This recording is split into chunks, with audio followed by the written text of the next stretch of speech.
These are typical conventional high honey yield apiaries located on the edge of conventional farm fields where the bees would forage and where the crops are grown with the help of the following human engineered agrochemicals: herbicides to kill weeds, insecticides to kill bugs, fungicides to get rid of diseases. Typical conventional apiaries, like these ones, are often organized like a farm field adjacent factories for producing high yields of honey, which incidentally would contain traceable amounts of all of the above agrochemicals. To increase productivity, such typical conventional apiaries would also supplement their bees' forage with sugar feedings, where the cheapest possible sugar would be purchased at wholesale prices for less than $1 per pound. And just like in a busy factory, many dozens of conventional vertical beehives would be placed right next to each other, which is a typical, very high density of managed bee colonies. For both honeybees and humans, when the population density is unnaturally high, any potential diseases may spread like wildfire and create a pandemic. These days, the managed honeybee colonies are experiencing their own global pandemic. Just like us humans, packed in overcrowded cities, the overcrowded managed honeybee colonies are also affected by the impact of globalization when various parasitic mites from across the globe are easily spreading throughout the densely populated managed honeybee colonies. Here's a varroa mite on uncapped drone brood. The current honeybee pandemic is also driven by global depletion of forage and by a widespread use of agricultural chemicals and by a loss of biodiversity. Conventional miticide treatments with human-engineered chemicals or essential oils or acids harm the bees' health and further contaminate their brood and their honey.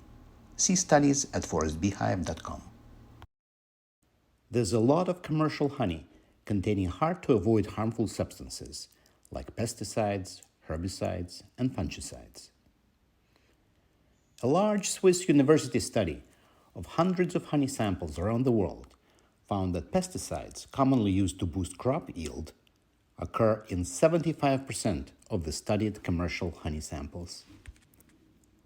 A Danish study found dangerously elevated levels of herbicides in honey and pollen from beehives next to 20 conventional agricultural fields.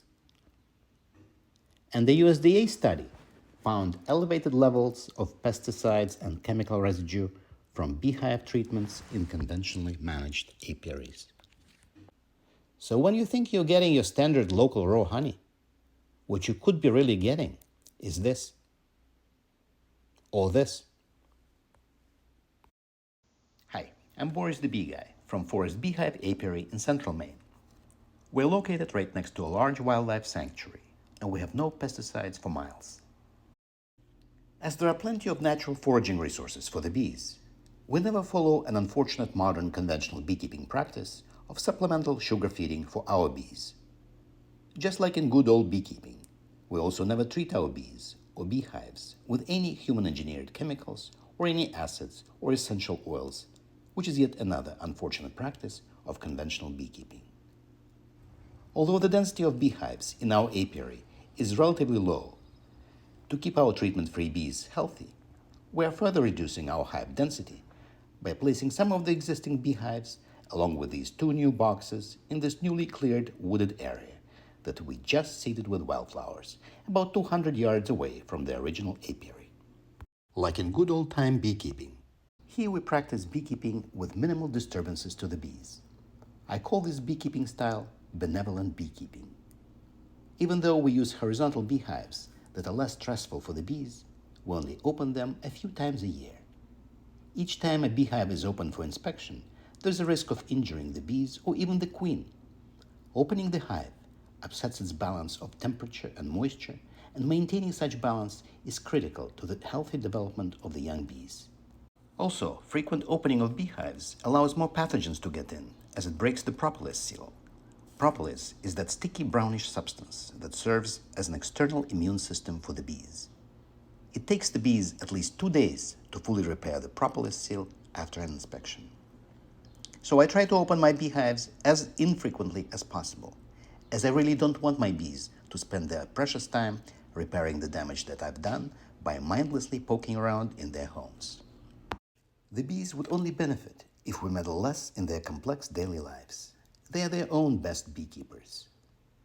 So instead of frequently inspecting inside the hive, I prefer to rely on outside observations and on videos like this one. For example, if the beehive becomes queenless, it will have the bees run around in a more agitated way, and the hive will sound louder with a more alarming sound. And this will be an urgent SOS signal for me to check and correct. Here the bees are just bringing in nectar and pollen. A lot of nectar now comes from milkweed, a truly remarkable wild plant, producing lots of delicious nectar for the bees. Farmers are often bent on eradicating milkweed with herbicides, as eating it can be poisonous to livestock. But here, both the bees and the butterflies love milkweed, and we have lots of flowering milkweed in and around the apiary. The white pollen that the bees bring in their pollen baskets are likely from flowering jewelweed and chicory flowers, and the yellow pollen is probably from flowering bird's foot trefoil and black-eyed Susan flowers. See you in the next videos. Thanks for watching. Please hit like and subscribe.